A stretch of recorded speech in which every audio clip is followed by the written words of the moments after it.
Are you ready to be outraged and horrified and offended? Then this week's episode is for you. We are going to look at a handful of serial killers from South America. Why is this episode so offensive, potentially? So enraging? A couple of factors. One, the killers that we're covering in this episode were terrible. I'm talking like Andre Chikatilo level bad. All right. They killed a bunch of people. A lot of times killed a bunch of little kids. And that's, as a society, we've kind of drawn a hard line at little kid murder worse than like a hooker getting murdered. I don't know. That's the rules. I did not make them up. But also beyond that, just the legal system in all of these South American countries is so preposterously insane.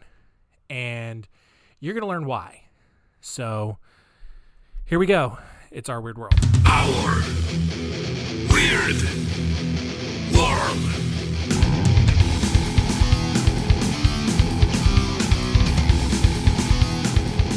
Welcome to Our Weird World. I am your host, John Henson, and episode number 91, hitting the home stretch for episode 100.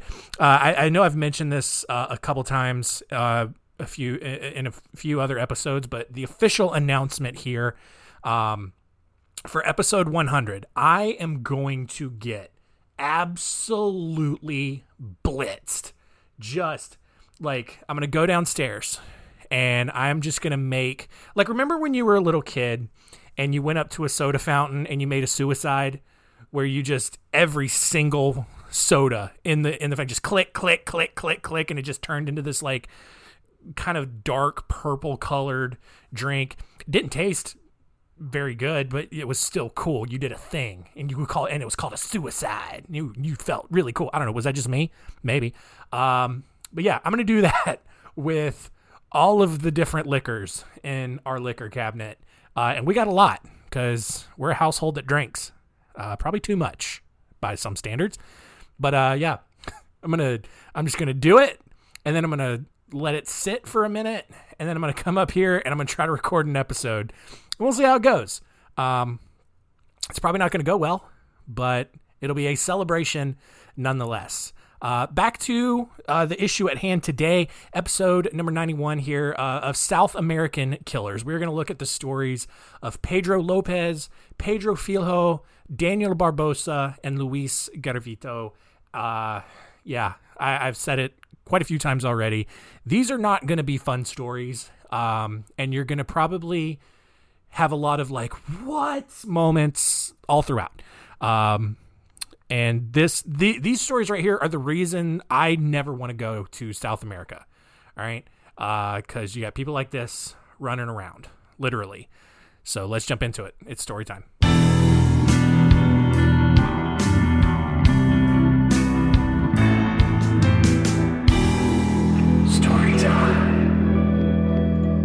We're going to start with the story of Pedro Lopez, whose life began during La Violencia, which also known as the Colombian Civil War, which took place in the late 1940s after his father, Medardo, got into a heated argument with his wife, with not Pedro's mother, as you will see, but Medardo got into a heated argument with his wife, and then he went out and got a prostitute pregnant. And 3 months later, Medardo was shot while defending a grocery store from a rebel force during the Colombian Civil War. Obviously, Pedro was born to this prostitute. And from there, honestly, things didn't really get better. He later caught his mother fondling his little sister in 1957, which somehow resulted in him getting kicked out of the house. Like, I don't understand how that works. You know, it's like, Madre, what are you doing? That's going to be my South American accent, apparently. Sorry if that's offensive. But it's what I do. Yeah. And then like normally parents are going to fondle the opposite sex kid. So like, I don't know, Pedro's jealous that, he's not getting some hot stepmom action or something. I don't know. Or is he genuinely outraged at the fact that his mom or stepmom, I don't know, is like fondling his sister, like sexually assaulting his sister. I don't know. Either way, he gets kicked out of the house and he runs away to Bogota, where he is picked up by a random man, taken to a deserted house, and he becomes this pedophile's living sex toy. That's the gist of what the sources say. Let your imagination run wild. Or don't. I don't know why you would want to think about things like that. Pedro was eventually rescued by an American family who then tossed him, metaphorically, into an orphanage. 2 years later, he ran away because guess what, you guys? He was molested by a male teacher. So, look,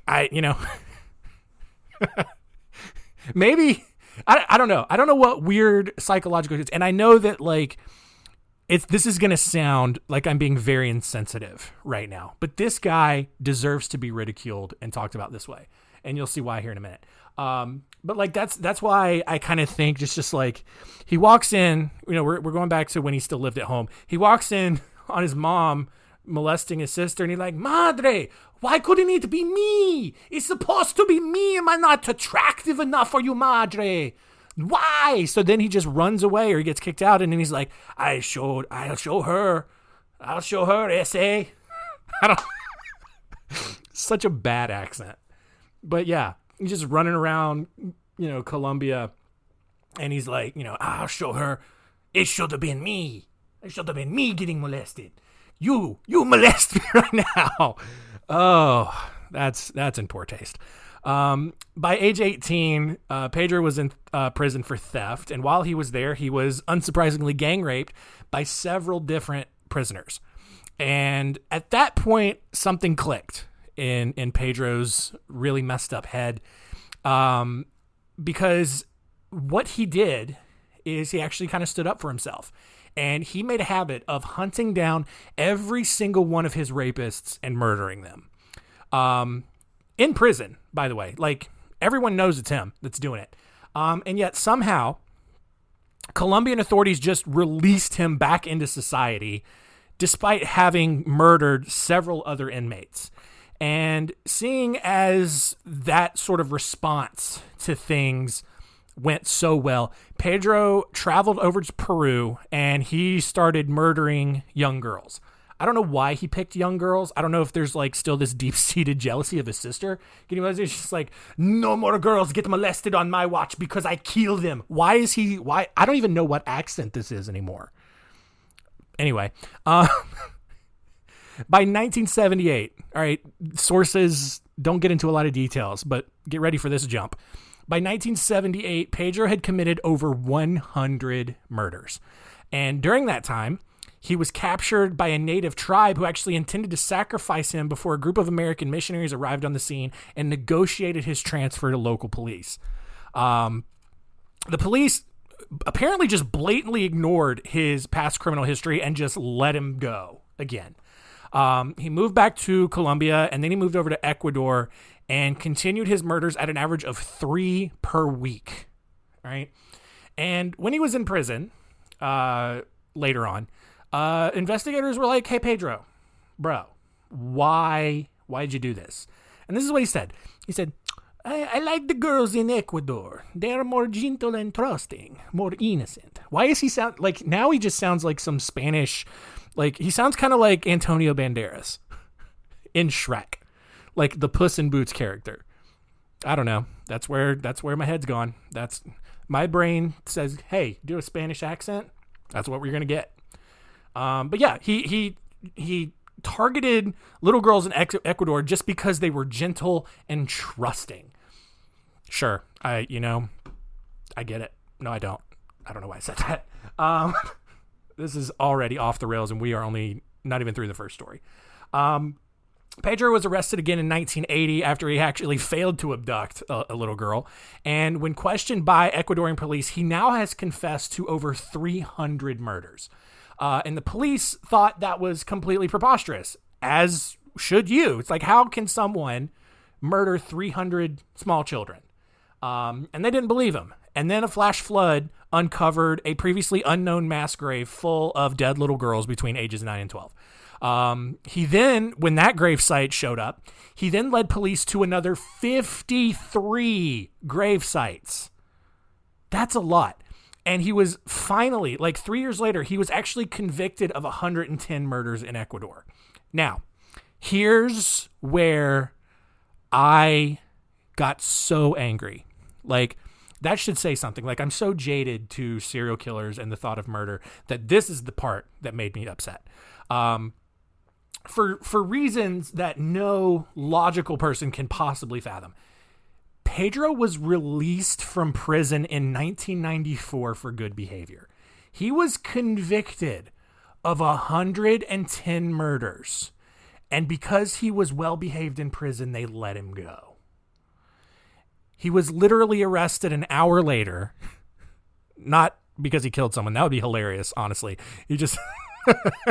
like, they literally just, like, push him to the gate, close it behind him, adios, Pedro, we'll see you later. And then he literally just, like, sees a girl across the street and goes and kills her. But no, that did not happen.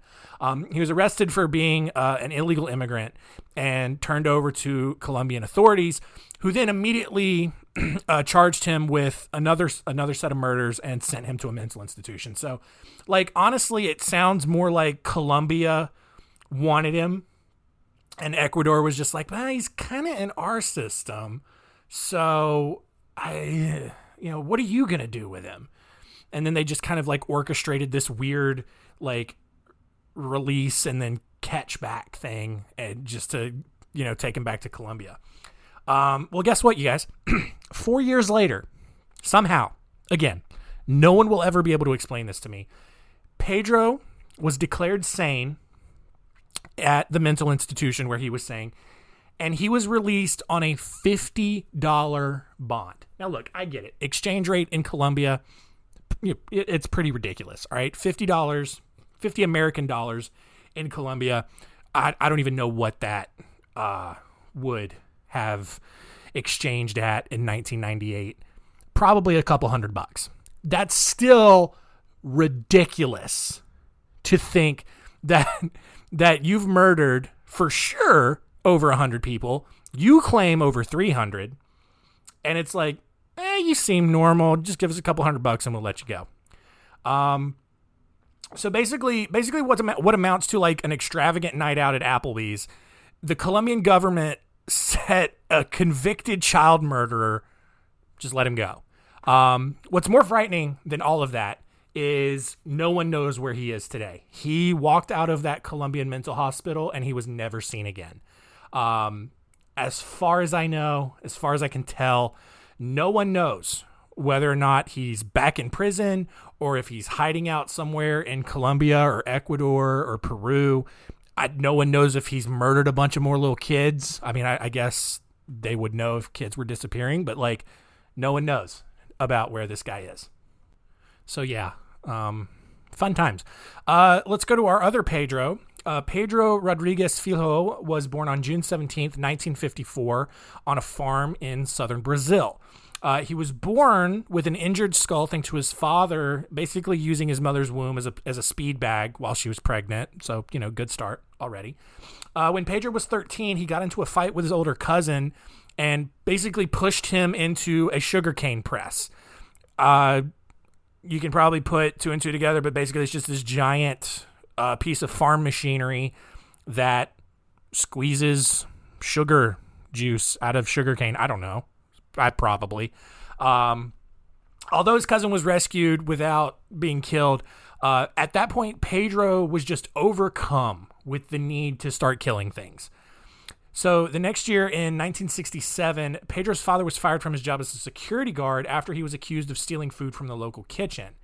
And in response, Pedro went out and murdered the vice mayor of his hometown in Alfenas. And then he went out and murdered the guard who had actually stolen the food. Like his dad had actually gotten framed for this. He didn't actually do it. And Pedro was just like, "Hey, padre, I avenge your death." And apparently it's still Antonio Banderas. And goes out and kills two people for his dad. Although he knew he did wrong though, and so he goes into hiding.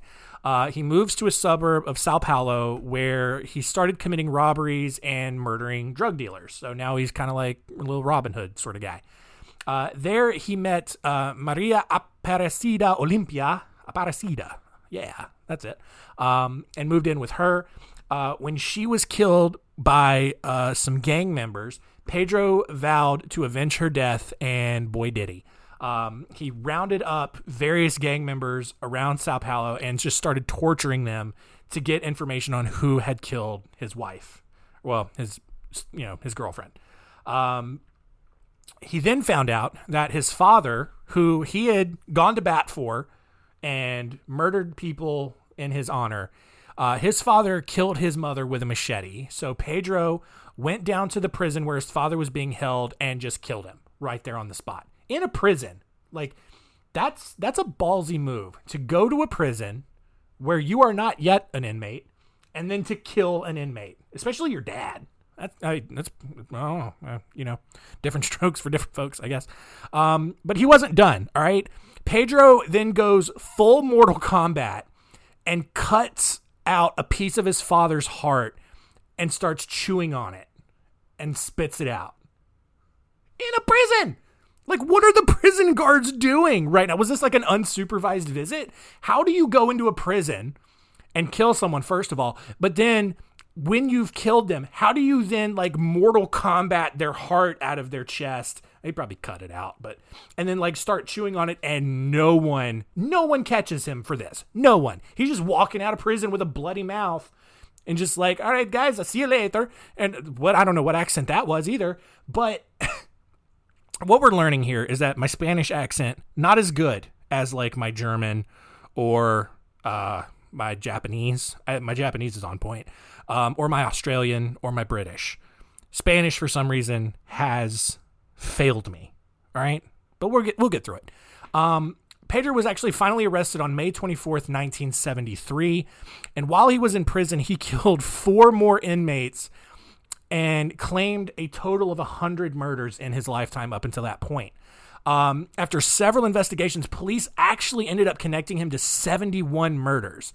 And in 2003, he was given a 128-year prison sentence, which sounds normal.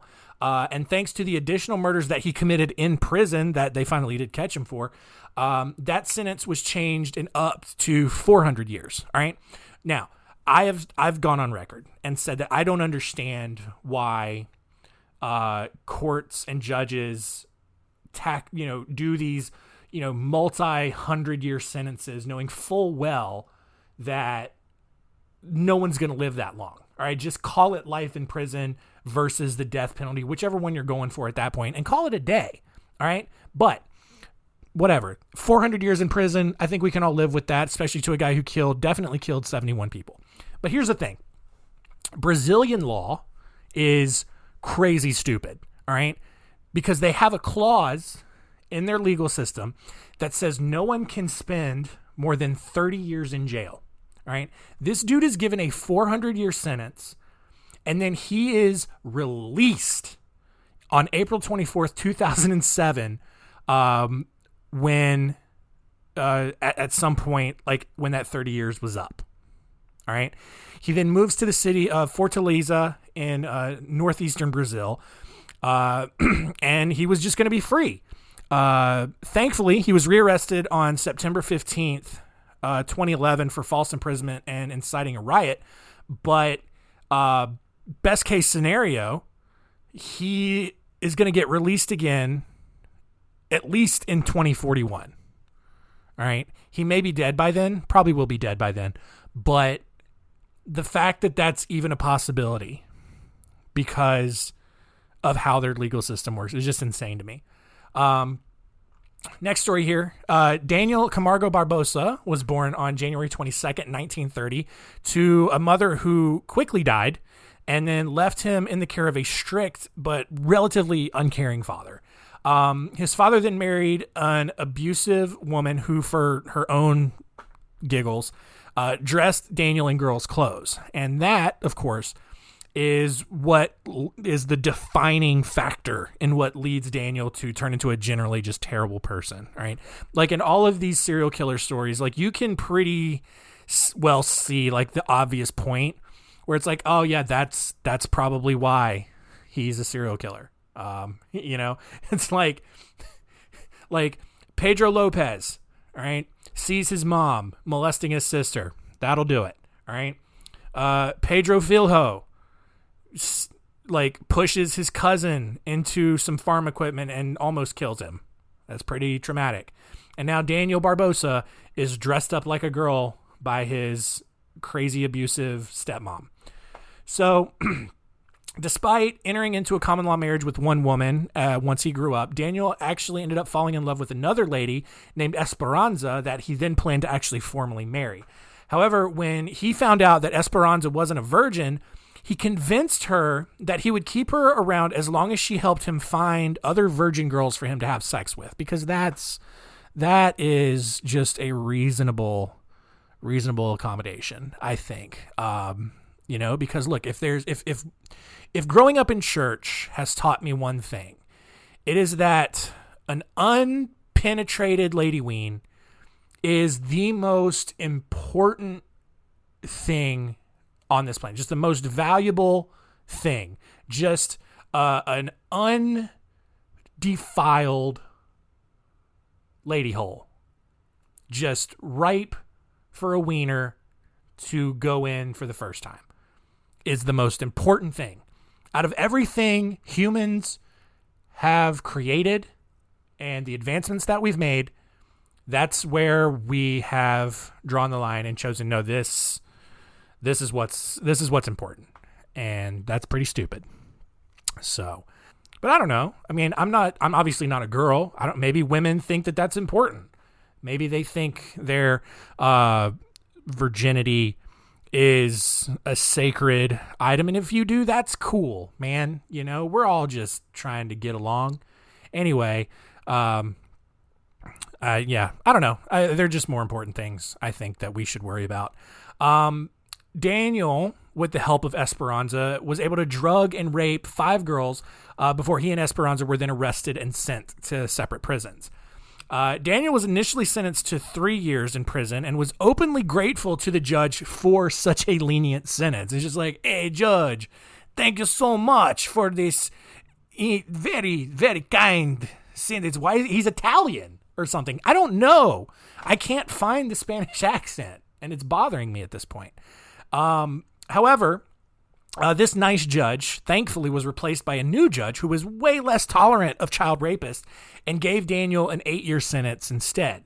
Daniel felt very betrayed by this, and upon his release, vowed to show that judge just, he's going to show you, buddy. In 1973, Daniel was working as a street vendor selling televisions in a city in northern Colombia because, South America is just a different place, you guys. Like, you just be walking down the street and there's just a guy selling TVs. No Best Buy or Walmart or anything down there. It's just street vendor. You got hot dog stand, TV guy. Sure. As he passed by a school one day, Daniel decided to snatch a 9-year-old girl off the street, where he then raped, and then this time he murdered her so she wouldn't snitch on him like the first round of girls that had done. And that's really the issue. If those girls that he had drugged and raped hadn't told on him like a bunch of little brats, like he wouldn't have been in this situation in the first place. So he fixed that problem, and then he returned to the scene over a year later to recover some of the televisions that he left with the body. I don't know why he did this. He buries this girl, and then he just drops some TVs on her makeshift grave. And then a year later, he's like, I need those TVs. I can probably sell them. They're probably still good, right? They've been out in the elements for a year, but I'm sure they still work. However, when Daniel arrived back at the scene, he was promptly arrested and charged with this girl's murder. They then gave him a 25-year prison sentence. But guess what? After serving 7 years, Daniel escaped on a makeshift boat. And this prison was known as the Colombian Alcatraz because it was on this island. So he makes this boat somehow in prison, and then he's off. Authorities kind of figured he got lost at sea and was eaten by sharks, so they never actually made a concerted effort to go find him. They're just like, there's no way. There's no way, you guys, that there's no way that he's breathing. I don't know, man. I'm done with the accents. I can't do it. But Daniel was not dead. I'm sure you probably figured that out pretty quickly. He arrived in Ecuador in December and settled in Santiago de Guayaquil, probably. That's how you say it, which is actually the largest city in Ecuador. 2 weeks later, he kidnapped a 9-year-old girl, and then the day after, he took a 10-year-old girl. So now he's really turning it up. Over the next 2 years, and by turning it up, I mean he raped and murdered at least 54 girls in and around Guayaquil. And by then, authorities in Colombia, they're still putting their investigation together. They had suspected him of 80 more murders there and decided they should probably find him now. Just make sure that he is actually dead, or that he's not, going around and still, raping and murdering people. So in order to evade police, Daniel slept out in the open on the streets and made money by reselling ballpoint pens. How bad is your economy where you can make money reselling like little Bic pens? Little pens, I mean, like you can get a pack of 12 for like $2. But in Ecuador, you can sell those on the street and apparently make some decent money doing it. He was also selling clothing from the little girls that he was murdering, but I think the ballpoint pens is the real eye-opening detail there. Shortly after murdering another 9-year-old on February 26th, 1986, police in Quito found Daniel, and he was acting a little suspicious, and so they decided to arrest him. After a brief body search, police found a bag with bloody clothes, and here you go. Inside the bloody clothes was the clitoris of a 9-year-old girl that he had just killed. What? What? Like, that's weird. Like, man. I'm so sorry I didn't really give you enough time to prepare for that, because anyway, let's move on. He then confessed to 72 murders since his escape from the Colombian prison and led police around to several different dumping grounds where he had disposed of his victims. Logically, people asked him, Daniel, why did you do all of this? And he explained that he wanted revenge on women's unfaithfulness and that he hated women for not being what he thought they should be. I don't really know what Daniel thought a woman should be, but alive is probably not one of those things, I'm guessing, based on his track record. Daniel was given the maximum sentence, but guess what the maximum sentence in Ecuador was, you guys? You think it was 50 years? No. You think it was 100 years? No. You think it was life in prison? Sounds like a maximum sentence. No. It was 16 years. 16 years is the maximum amount of time that you can go to prison in Ecuador, at least at this time. And here's the thing. Here's what's crazy. While spending time in a Quito prison, Daniel actually converted to Christianity and actually spent some time with Pedro Lopez. Like, I wonder what those conversations were like. Were they just comparing notes? Just having competition, just like, hey, I murdered more guys than you. Oh, but I'm going to get out. I'm going to keep murdering. I'm going to get a lot of people. You're not going to get as many as I am. I don't know. Pedro was actually released in 1994. So sometime after that, Daniel was still in his prison, and thankfully he was murdered in his cell by Giovanni Nogueira, who just so happened to be the nephew of one of Daniel's victims. So justice, thankfully, because guess what? Daniel probably would have been released and he probably would have kept on murdering people. But this one has a happy ending. Our last story here is of Luis Garavito. And we don't know a lot about his childhood, but as soon as he was able to, Luis left home and started working. He was just kind of traveling around, taking whatever job he could. He managed to have a girlfriend. Everybody just kind of considered him to be this nice guy. He did kind of have a little bit of a temper, but otherwise, pretty good dude. Well, in 1992, police started noticing that an alarming number of boys were disappearing from the streets of Colombia. Thanks to the country's civil war, many children had become orphaned and homeless, leaving them out on the streets just to try to fend for themselves. When police started finding mass graves in various places in Colombia, they started to, obviously think that something's really wrong here, as they should. And guess what, guys? The reason they were finding all these mass graves is because Luis was killing them. Bet you didn't know that, based on how this entire episode has gone. But basically, throughout his travels, Luis was just making this habit of luring these young boys off the streets with money or candy. He would often disguise himself as like a priest, a farmer, or just like even a drug dealer. Like, how bad is it when you can dress up like a drug dealer and still convince a kid to come with you? That's a world I don't want to live in, right? Once he had the boys' trust, Luis would tie them up, strip them naked, and rape them. He then often inserted sharpened objects into the boys' anuses. Go ahead and figure out what kind of sharpened objects. There's all kinds. He cut off their genitals and stuffed them in their mouths. Like, seems like a little bit much, but, is it on par with everything else that we've heard so far? Yeah. Once he was done with all of that and torturing them and all of that, he would decapitate them and just leave their bodies out to be found later if he wasn't like burying them in mass graves. Well, in February 1998, police found 2 naked children laying next to each other on a hill near the town of Genova. It's probably Genova.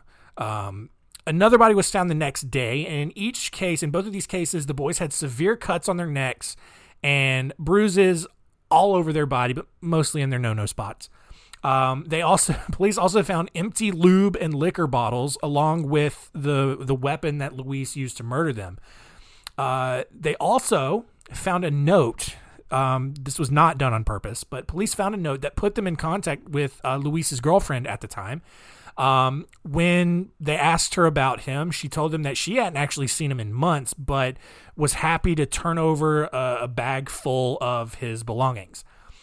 Police searched that bag and found photos and a gruesomely detailed journal that covered all of the murders that he had committed. Fortunately, I think for all of us, they have not publicly released the contents of that journal, I don't think, but the details that I've shared already obviously came from that journal and what investigations that authorities were able to do. So it's not like we don't know. Police quickly were actually able to locate the property where Luis was allegedly staying, but when they got there, it was completely empty. Luckily, though, officers in another town were able to find him and arrest him a few days later on April 22nd, 1999, on just a completely unrelated rape charge. Like, this guy's still out here just doing everything, and police were actually able to catch up with him while all of the other murder police in other cities were just now figuring it out. When police questioned him about the insane number of disappearances and the murders, and even read the details to him from his own journal, Luis started crying and confessed to everything. Here's the thing, though. According to Colombia's justice system, a confession was not enough to prove guilt. Like, Luis literally was just like, yeah, I killed all of those people. Here's exactly how I did it. Here, look, I wrote it down. That's my journal. I have all of the details. That's me. I did it. And the Colombian justice system was like, that's maybe, but we're not sure. Investigators then produced a pair of eyeglasses from the scene that were specifically made for a rare eye condition that Luis had. They also connected his DNA to liquor bottles, as well as his own shoes and his own underwear that he had left at the scene. So now they have all of this evidence, thank God. And that actually did turn out to be good enough. He was charged with 172 murders. He was convicted of 138 of them. And he was sentenced to 1,853 years and 9 days in prison. Like, why? Why are you going to do that? Why are you going to make such a stupid sentence when we all know what's coming next at this point, all right? Because guess what? The max limit was still only 40 years in Colombia. And even more, because Luis helped authorities locate several bodies, they actually reduced this dude's sentence to 22 years. He's killed over 100 people, and they're like, man, you're such a good guy. Like, we're gonna like, I know you got at least 40. You're looking at least 40. We're gonna cut that roughly in half. All right, because I mean, look at you. You're a cute little fella. You can't see. God, you probably thought all those boys you were raping were just equally sized adults. It happens to the best of us, right? Right, Carlos? Yeah, no, okay. But here's the thing. There was at least a good little loophole because the crimes Luis committed were against children. Colombian law stated that he had to spend at least 60 years in prison. That sentence, though, was never formally given, but thankfully, it looks like it's going to be enforced because he was scheduled to be released from prison this year in 2021. However, it looks like that they're going to make him serve that 60-year sentence. He's eligible for parole in 2023, so he'll probably get out. But at least there's like some logical thinking, and that is a good note to end on. Something logical. Let's get out of here.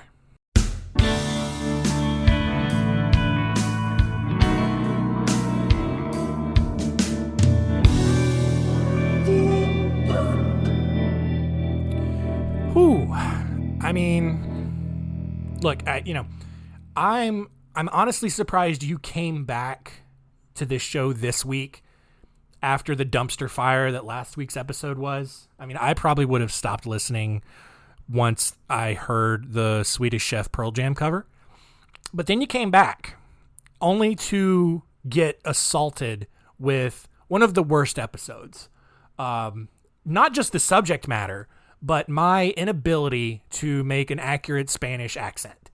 So, and honestly, I mean, Brazil, that's Portuguese. So I don't even know what Portuguese accents sound like. Anyway, let's see what we learned today.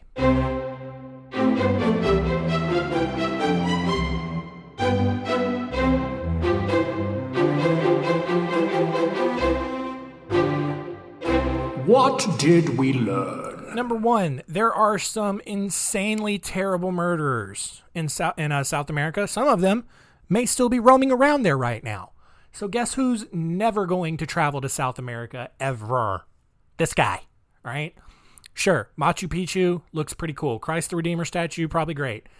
I'll just look at pictures of them from the safety of America. So, yeah, gross. Number two, South American laws are preposterously stupid. You can show up there, kill 300 people, and only serve 40 years in prison for it. All right? Like, and you can even find some loopholes and not serve that much time. So, again, no reason for me to want to ever go there. I don't know what you people are doing down there, but you got to get it together. Gotta. Number three, I can't do Spanish accents. I think that's abundantly clear. So, got to work on that one. But overall, accent game is still pretty strong.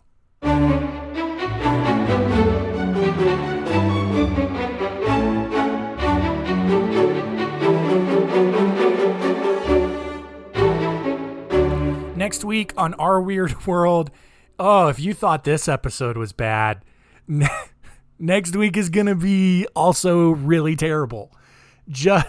Oh God. It's the story of German serial killer Peter Kürten. God. Germany, also a place full of just really messed up people. I mean, like, oh yeah, Hitler, clearly. But man, Hitler did a good job of overshadowing a lot of other really terrible people throughout Germany's history. But we're going to dive into Peter's story next week. And I'm going to warn you on that one. It's not going to be pretty. So thank you for listening. Keep telling all your friends. Maybe they're into this. I don't know. But always keep it weird.